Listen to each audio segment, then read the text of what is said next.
O encontro de cúpula do Grupo do Sete, o G7, lá no Japão, foi exatamente como se esperava.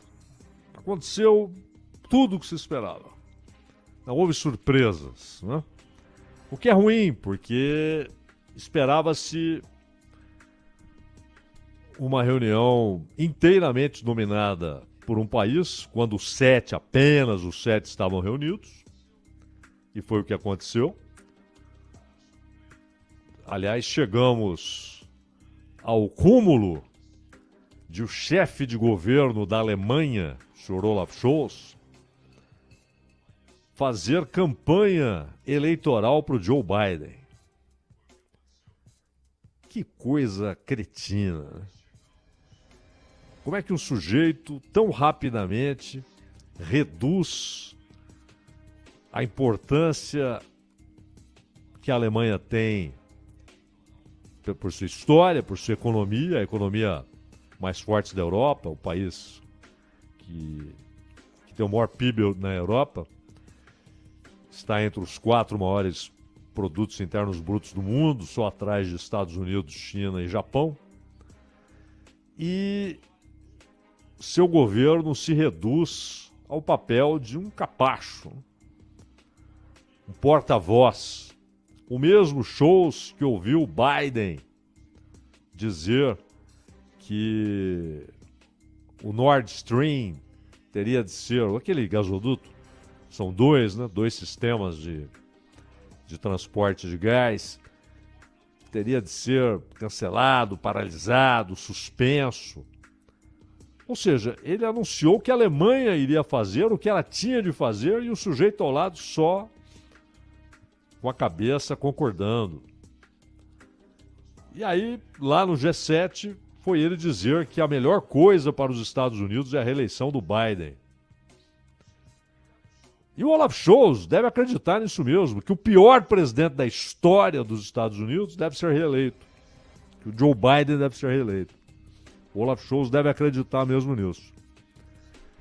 E de resto, uma Itália também reduzida à condição de Estado vassalo, Reino Unido com o Sunak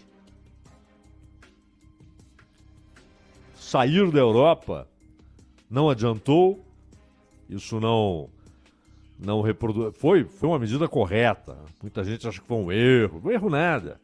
A União Europeia é um atraso. É um atraso. É uma vasta construção, sólida construção burocrática, opressiva. É o paraíso dos burocratas e dos tecnocratas. Um lixo.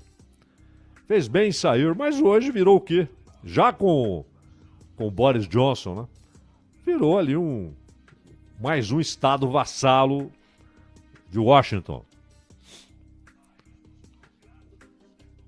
Um tanto quanto constrangido, quase enigmático, Macron, no Japão. Falando pouco, observando muito, ouvindo os discursos. Um Macron muito diferente daquele que vimos em outras ocasiões como essa, né? E a ida do Zelensky, como se fosse algo decidido em cima da hora. Estava programado há meses que o Zelensky desembarcaria no Japão. Todo mundo sabia que isso ia acontecer. Essa foi mais uma decisão dos Estados Unidos. E lá estavam os convidados. Comores, Ilhas Cook, Austrália, Vietnã, Coreia do Sul, Indonésia, Índia e Brasil.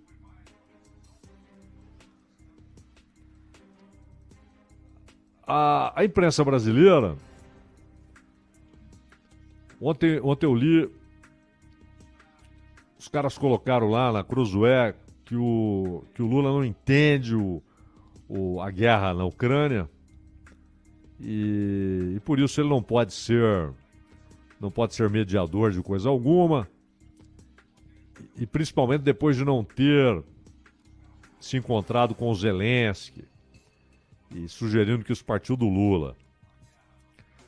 Na verdade, acho que quem escreveu isso também não entende o que está acontecendo na Ucrânia, não tem a menor ideia do que está acontecendo na Ucrânia. Tanto que, para reforçar seu ponto de vista, usa os argumentos do Departamento de Defesa, do general Austin. Argumentos sofistas, mentirosos. E a imprensa brasileira reproduz isso, então, não sei porquê, vira manchete, não legenda de retrato, mas vira manchete a posição em que o Lula estava no retrato.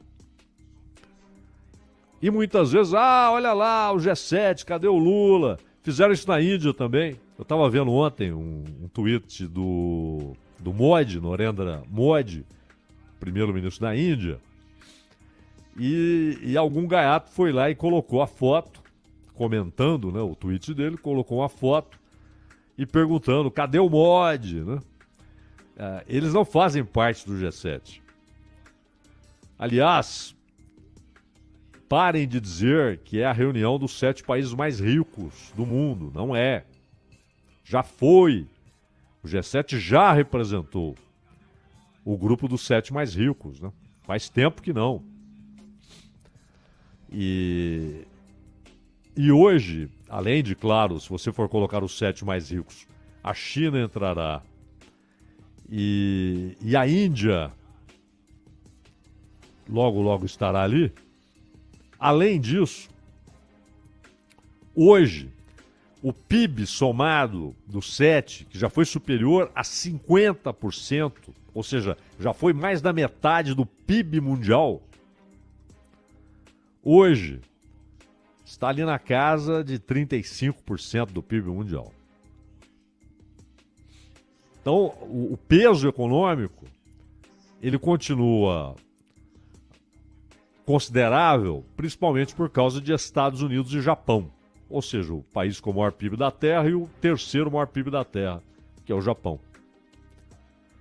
Politicamente, houve um esvaziamento ruim, muito ruim. Porque ali você tinha um grupo de 7 países com peso econômico e político discutindo questões internacionais e particularmente questões econômicas e comerciais, e claro que era relevante pelo peso econômico e político. Mas o esvaziamento político esvaziou também a importância de influência sobre os acontecimentos econômicos.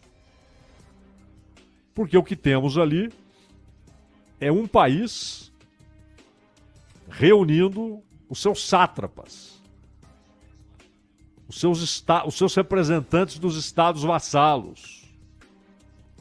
É isso que virou o G7. Já foi G8 durante um breve período, contava com a Rússia. A Rússia foi expulsa quando retomou a Crimeia. Eu digo retomou porque a Rússia, nos tempos da União Soviética, a República Russa e a República da Ucrânia faziam parte da União das Repúblicas Socialistas Soviéticas. E a Rússia, nos tempos do Khrushchev, presenteou a Ucrânia com a Crimeia. E então ficaram atentos a esse tipo de coisa, inclusive com o Modi, com o Lula, né? Cadê? Não está na foto, mas eles não fazem parte do G7. A reunião dos 7 é só entre eles, é uma foto só deles. E aí você tem a foto com os convidados. É onde aparece o representante, este ano, das Ilhas Cook, Comores, que é ali o arquipélago que fica ali próximo a Moçambique, na parte norte de Moçambique, continente africano, o único representante da África nesse encontro.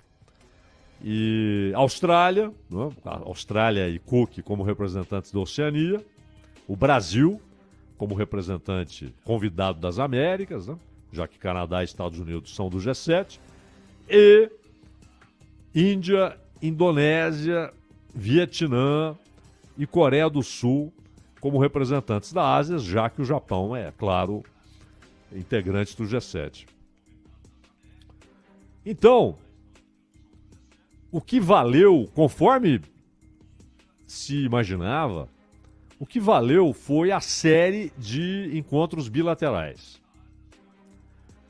Tanto que eu estava vendo lá a página do MOD, a ênfase dele é toda nos encontros bilaterais. Tudo que ele escreveu ali era enfatizando a importância dos encontros que ele teve. E ele falou até sobre o encontro com o Zelensky, o MOD.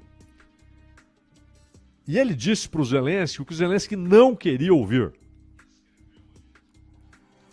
Ele falou, olha, a única coisa que eu tenho a dizer sobre a guerra é que nós precisamos desesperadamente buscar uma saída diplomática. Ou seja, conversa e acordo político. Isso o MOD contou, né, o que ele contou, claro. Foi um encontro privado, mas o que ele contou é que foi isso que ele disse para o Zelensky. Ele não disse, força, continue, você está no caminho certo. Não. Com uma linguagem diplomática, cuidadosa, ele falou, olha, a única coisa que eu tenho para dizer sobre a guerra é que é preciso pará-la. Que é o que estão dizendo China, Brasil, México, Índia, no caso do MOD, Arábia Saudita, Israel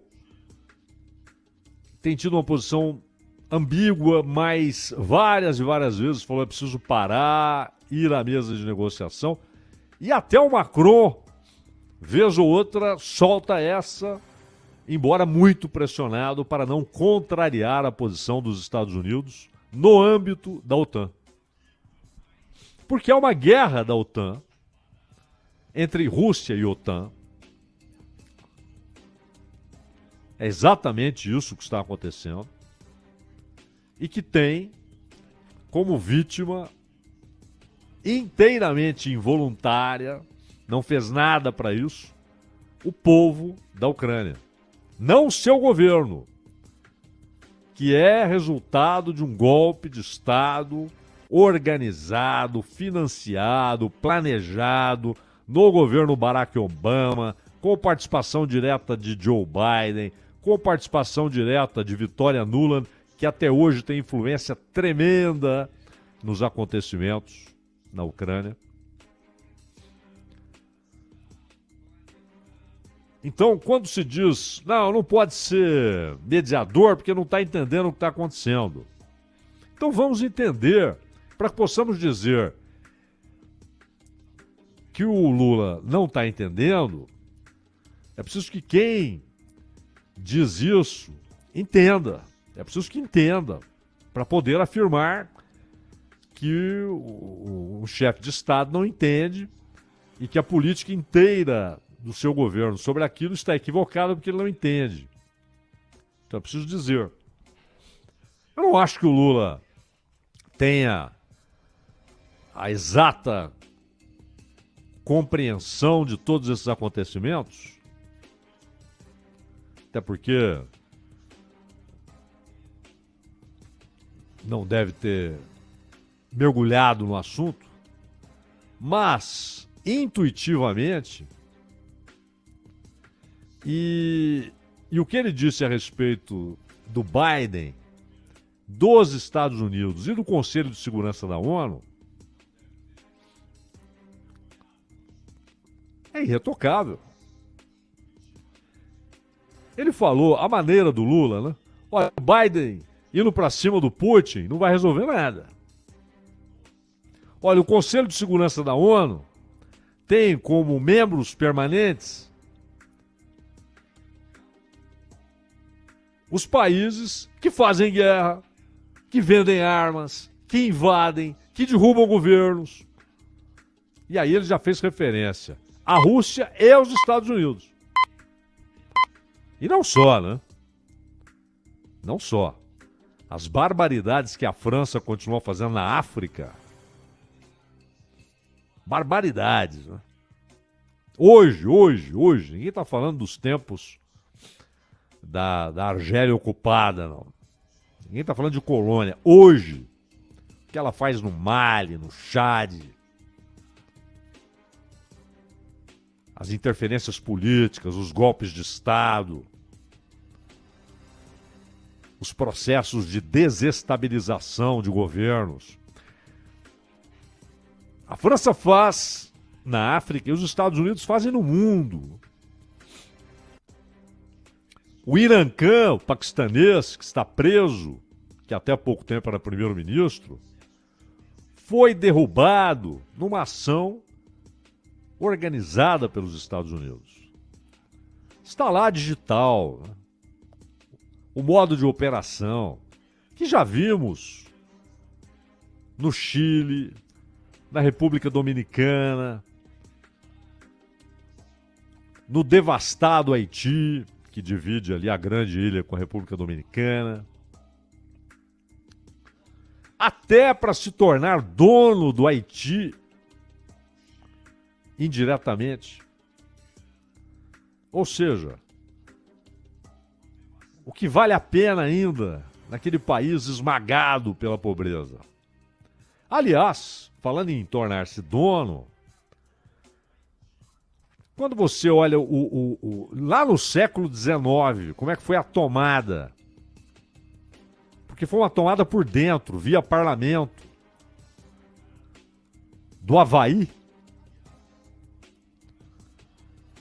Aquilo é um golpe de Estado e que resulta depois na incorporação do Havaí aos Estados Unidos.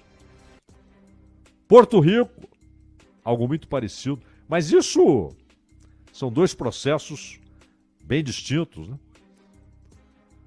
Mas derrubar governo, derrubou no Irã, nos anos 50. Matou o grande resistente nicaragüense, Sandino. Derrubou o governo na Bolívia, derrubou o governo no Brasil, derrubou o governo na Argentina, derrubou o governo no Chile, no Uruguai.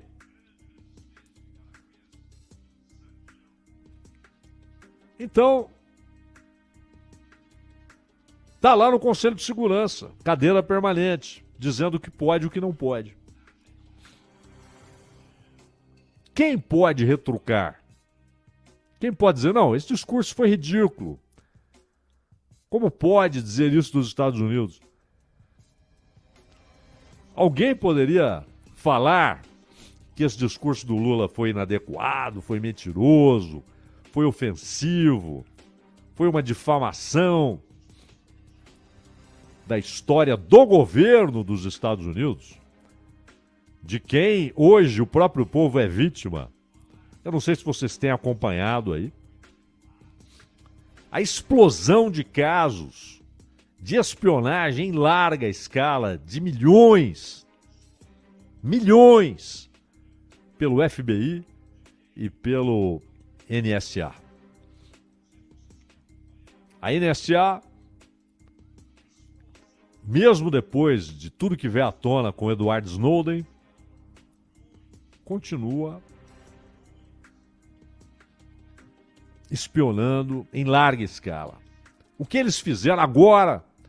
Desapareceram documentos que mostravam o que estava acontecendo na Fundação Clinton, os casos de conluio com o poder público e de corrupção. Desapareceram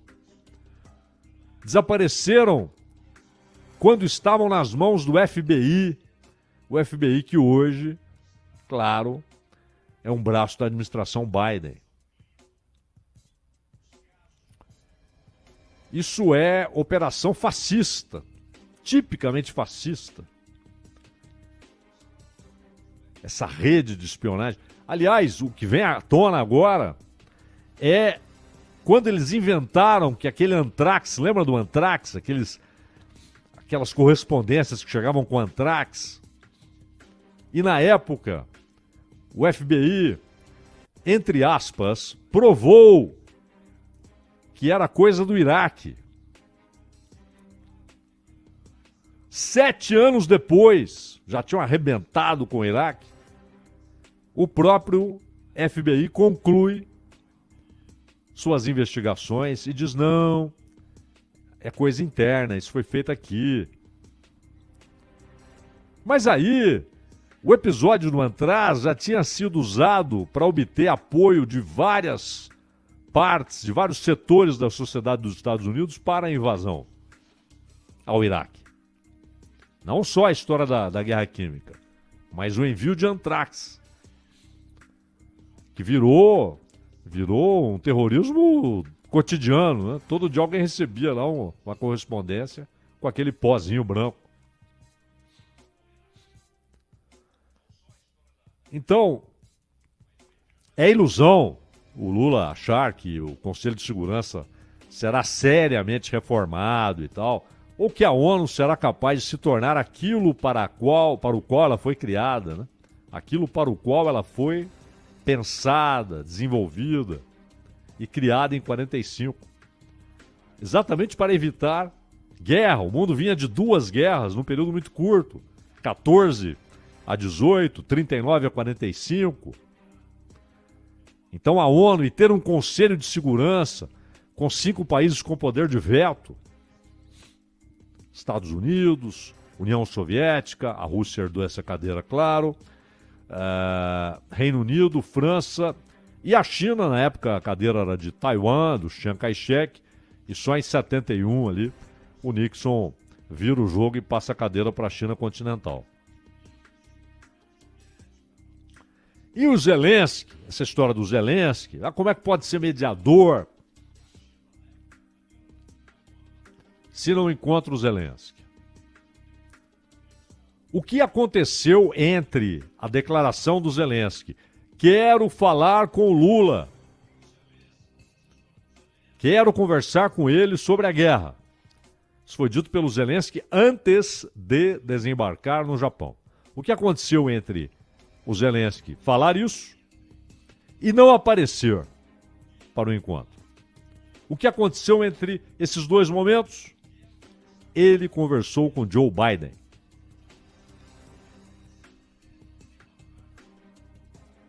E o Biden queria uma reunião com o Brasil, não uma reunião em pé de igualdade. Foi constrangedor, porque ele chamou Indonésia, Índia, Vietnã, países importantes, para dizer o seguinte: vocês precisam aderir à posição dos Estados Unidos em relação à guerra. Parem com essa coisa de vamos negociar, vamos buscar a paz. Não tem paz. Então, era quase uma ordem.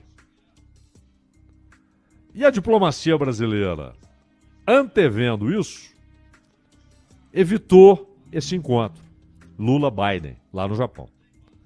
Encontraram-se nos Estados Unidos, o Lula foi lá, mas no Japão já sabiam qual seria a conversa. Não seria uma troca de ideias, propostas de acordos bilaterais, relação Estados Unidos-Brasil, nada disso. O assunto era guerra. Falaram N lugares comuns a respeito de energia limpa, a respeito de segurança alimentar, a respeito de meio ambiente. Tudo isso foi falado no G7. Nada de novo, só lugar comum, só platitude. O assunto sério que eles queriam discutir era a guerra.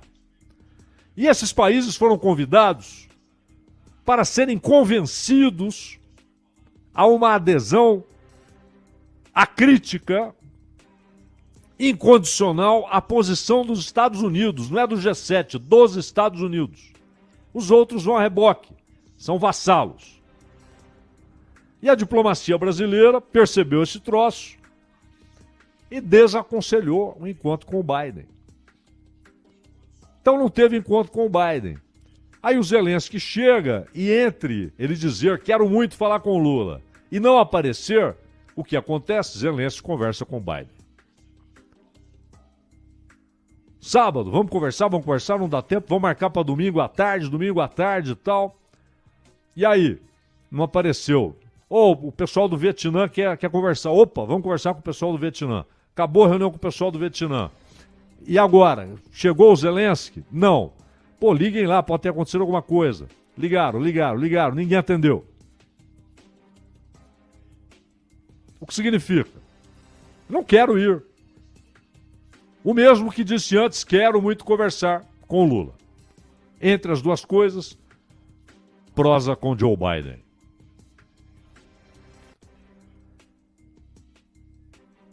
E é normal, tudo isso faz parte do jogo. Já sabíamos que o G7 seria um lugar com muitas armadilhas, mas os encontros bilaterais seriam interessantes. O encontro com o primeiro-ministro japonês, foi quem convidou o Lula, o Fumio Kishida, foi muito interessante porque eles falaram dos vistos e não é uma fortuna para o tamanho do problema, mas ele prometeu que o Japão aprovaria no seu parlamento 1 bilhão para investimentos na saúde pública brasileira. A conversa com o Macron, houve pouca divulgação, mas provavelmente ela foi mais uma vez a respeito de União Europeia e Mercosul. A conversa com o Modi, muito importante, são 2 integrantes do BRICS. Agora, esses 2 encontros, eles já estavam na agenda do Biden. Guerra. E não aconteceram. Mas no caso do Zelensky, até por pressão, inclusive aqui do Brasil, os diplomatas brasileiros tentaram viabilizar o encontro. E o Zelensky não foi. E ainda foi, ou tentou ser sarcástico, né, ao dizer que ele não havia ficado decepcionado. O Lula é que deveria ter ficado decepcionado. O Lula é que deve ter ficado decepcionado porque não conversou comigo. No final das contas, esses encontros bilaterais foram importantes e as armadilhas foram, na medida do possível, evitadas. Né? Porque era isso. Os 8 convidados, e não tenho dúvida, essa é uma lista do Departamento de Estado, que países receberiam o convite. Os 8 convidados foram lá para discutir tudo aquilo: energia limpa, meio ambiente, segurança alimentar, comércio bilateral, reorganização do comércio mundial, até porque a OMC não está fazendo mais nada, a OMC está entregue, Organização Mundial do Comércio. Então a ideia era conversar sobre tudo isso. Mas não era isso que o grande anfitrião, que na verdade usava território alheio, mas uma reunião comandada pelos Estados Unidos, no Japão, os Estados Unidos não queriam saber disso. Isso aí era só ali para comunicado, fala para a imprensa, queremos um mundo verde, energia limpa, segurança alimentar, comércio com todo mundo, mas a gente está aqui para falar da guerra. E nós queremos que esses 8 virem apoiadores incondicionais da nossa política externa. E quando se observa, no caso da Coreia do Sul, a Coreia do Sul, até por necessidade, né, ela tem uma dependência militar dos Estados Unidos, por uma situação peculiaríssima, mas os outros disseram não.